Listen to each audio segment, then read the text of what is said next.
গল্পের শুরু হয় ঘন জঙ্গলের মাঝখানে থাকা একটি বিশাল নদী দিয়ে। জেফ নামের এক ব্যক্তি তার কিছু সঙ্গীর সাথে এই নদীতে সামনের দিকে এগিয়ে যাচ্ছিল। এরা মূলত সাপ ধরে শহরে বিক্রি করত, কিন্তু আজ তারা যেখানে সাপ ধরতে যাচ্ছিল সেই জায়গাটি ছিল অত্যন্ত বিপজ্জনক। বোটের ক্যাপ্টেন জেফকে সতর্ক করে বলে, তোমরা যেখানে যাচ্ছ সেই জায়গাটি অভিশপ্ত এবং বিষাক্ত সাপও ভরা। আমি শুনেছি সেখানে ক্রিমসন নামের এক বিশাল অ্যানাকন্ডা থাকে, যে সেখানে যায় সেই অ্যানাকন্ডা তাকে মেরে ফেলে। জেফ হাসতে হাসতে ক্যাপ্টেনকে বলে, তুমি শুধু আমাকে ওখানে পৌঁছে দাও, তুমি তোমার টাকা পেয়ে যাবে এবং বোট নিয়ে ফিরে আসবে। জেফ ছিল সাপ ধরার এক দক্ষ এক্সপার্ট এবং আজ সে বিশেষ করে সেই ক্রিমসন অ্যানাকন্ডাকে ধরতেই এই জঙ্গলে এসেছিল। কিছুক্ষণ পর তারা গন্তব্যে পৌঁছায়। জায়গাটি বিপজ্জনক হওয়ায় ক্যাপ্টেন বেশি টাকা দাবি করে। জেফ রাজি হয় এবং পকেট থেকে টাকা বের করে দেয়, কিন্তু ক্যাপ্টেন যখন টাকা নিতে হাত বাড়ায় জেফ ইচ্ছে করে টাকা নিচে ফেলে দেয়। ক্যাপ্টেন খুশি হয়ে যখন টাকা তুলতে নিচু হয়, জেফ তার গলায় ছুরি মেরে তাকে হত্যা করে এবং নির্দয়ভাবে তার মাথা কেটে নদীতে ফেলে দেয়। জেফের সঙ্গীরা এটা দেখে ভয় পেয়ে যায়। জেফ তাদের হুমকি দিয়ে বলে, তোমরা ধোঁকা দিলে তোমাদেরও একই হাল হবে। এরপর তারা জঙ্গলের ভেতরে একটি সাপের মূর্তির কাছে পৌঁছায়। জেফ বুঝতে পারে ক্রিমসন অ্যানাকন্ডার গল্প সত্যি।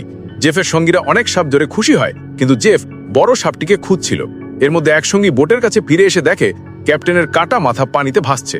হঠাৎ সেই মাথাটি ডুবে যায় এবং বিশাল এক অ্যানাকন্ডা সেই লোকটিকে আক্রমণ করে, তার হাড়গোড় ভেঙে তাকে খেয়ে ফেলে। অন্য সঙ্গী জঙ্গলে সেই সাপটিকে দেখে ফেলে, যার পেট দেখে বোঝা যাচ্ছিল সে কাউকে আস্ত গিলেছে।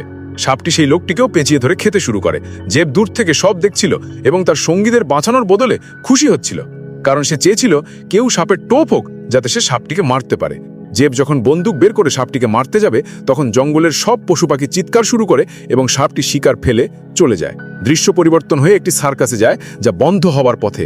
বিলি ইয়াং নামের এক লোক এসে সার্কাসের মালিককে প্রচুর টাকা দিয়ে পুরো টিমকে কিনে নেয় থাইল্যান্ডে নিয়ে যাওয়ার জন্য। বিলি আগে গরিব ছিল, কিন্তু হঠাৎ বড়লোক হয়ে গেছে। পরদিন সকালে বিলি সবাইকে নিয়ে বোটে রওনা দেয়।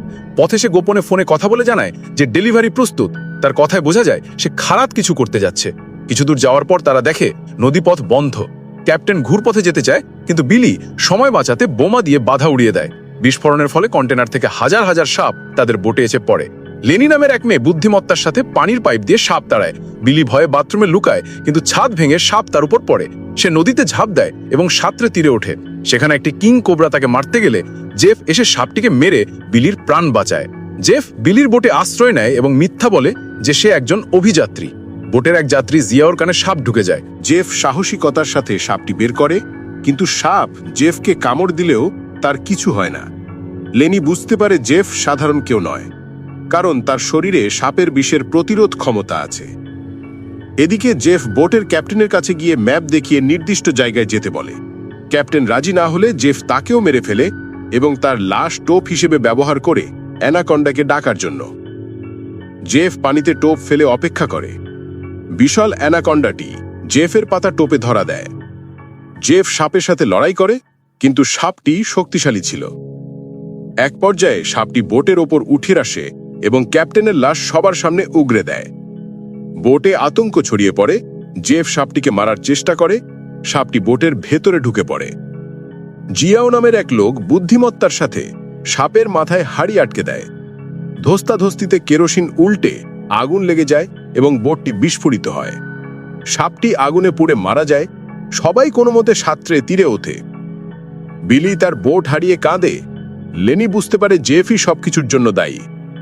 জেফ তখন তাদের বলে যে ওই অ্যানাকন্ডার দাম কোটি টাকা। টাকার লোভে বিলি জেফের দলে যোগ দেয়। সার্কাসের এক মেয়েকে বিষাক্ত মাকড়সা কামড়ায়। জেফ জানায় তার বোটে এর প্রতিষেধক আছে। ওষুধ আনতে এবং থাইল্যান্ড যেতে তারা জেফের সাথে জঙ্গলে হাঁটতে শুরু করে। জেফ তাদের সতর্ক করে যে নদীর পানি খাওয়া যাবে না, কারণ এতে এক ধরনের পরজীবী আছে যা মানুষকে তৃষ্ণার্ত করে পাগল করে দেয় এবং মানুষ পানিতে ডুবে মরে। পথে তারা ক্ষুধা মেটাতে সাপ মেরে খায়। রাতে তারা এক গুহায় আশ্রয় নেয়। সেখানে জেফ মনে করে কিভাবে সে অতীতে এক বক্সে আটকা পড়েছিল এবং বিলিদের বোমা বিস্ফোরণে মুক্তি পেয়েছে। রাতে এক সঙ্গী ভুল করে নদীর পানি খেয়ে ফেলে এবং পরজীবীর কারণে পাগল হয়ে নিজেই পানিতে ডুবে মারা যায়। পরদিন তারা এক নদী পার হওয়ার সময় অনেকগুলো অ্যানাকন্ডা তাদের ঘিরে ফেলে। তাদের আরেক সঙ্গী অর্থাৎ মৃত লোকটির ভাইকে সাপ আক্রমণ করে এবং পানিতে ডুবিয়ে মারে। তারা কোনো মতে পালিয়ে জেফের বোটে পৌঁছায়। জেফ মেয়েটিকে ওষুধ দেয়। কিন্তু এখানে জেফ তাদের থাইল্যান্ডে যাওয়ার বদলে জিম্মি করে। জেফ বলে, তোমাদের এখন আমার কাজের সাহায্য করতে হবে, অ্যানাকন্ডা ধরার জন্য টোপ হতে হবে। বিলি ইয়াংয়ের জেফের পক্ষ নেয়। বিলি স্বীকার করে যে, আমি তোমাদের সার্কাসের জন্য নয়, বরং তোমাদের শরীরের অঙ্গ প্রত্যঙ্গ বিক্রি করে বড়লোক হওয়ার জন্য নিয়ে যাচ্ছিলাম, কিন্তু এখন এই অ্যানাকন্ডা বিক্রি করলে তার চেয়ে বেশি টাকা পাবো। জেফ ও বিলি মিলে সার্কাসের দুজনকে দড়ি দিয়ে বেঁধে টোপ হিসেবে ঝোলায়। জেফ একটি মেয়ের সাথে খারাপ আচরণ করতে গেলে মেয়েটি তার বন্দুক কেড়ে নেওয়ার চেষ্টা করে। লেনি পেছন থেকে জেফকে আঘাত করে, ধস্তাধস্তিতে গুলি চলে এবং এক মেয়ে গুলিবিদ্ধ হয়। অন্যদিকে যখন বিলি সাপ ধরার জন্য অপেক্ষা করছিল, তখন তার ঠিক মাথার ওপর থেকে অন্য একটি অ্যানাকন্ডা এসে বিলিকেই আক্রমণ করে এবং তাকে তুলে নিয়ে যায়। ফলে টোপ হিসেবে বাঁধা দুজন বেঁচে যায়। জেফ মেয়েদের মারতে গেলে লেনি তাকে মাথায় আঘাত করে অজ্ঞান করে দেয়। তারা জেফকে ফেলে পালায়, কিন্তু গুলিবিদ্ধ মেয়েটি মারা যায়। বাকি তিনজন বোট নিয়ে পালায়, কিন্তু জেফ আবার ফিরে আসে। সে অ্যানাকন্ডার হামলা থেকে বেঁচে গিয়েছিল। সে ঝিয়াউকে ইনজেকশন দিয়ে অজ্ঞান করে।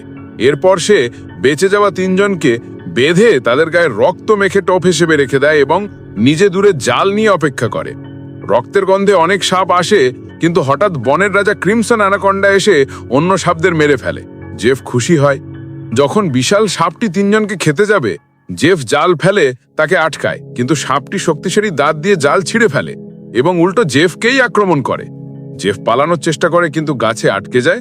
অ্যানাকন্ডাটি জেফকে পিছিয়ে ধরে হাড়গোড় ভিলে তাকে জ্যান্ত গিলে ফেলে।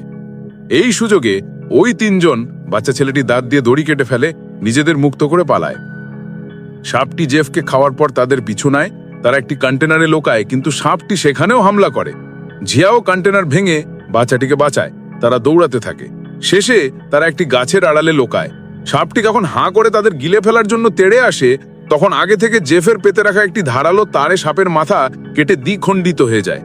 এইভাবেই ভয়ঙ্কর অ্যানাকন্ডাটির মৃত্যু হয় এবং বেঁচে যাওয়া তিনজন হাঁপ ছেড়ে বাঁচে। তারা দ্রুত জঙ্গল ত্যাগ করে।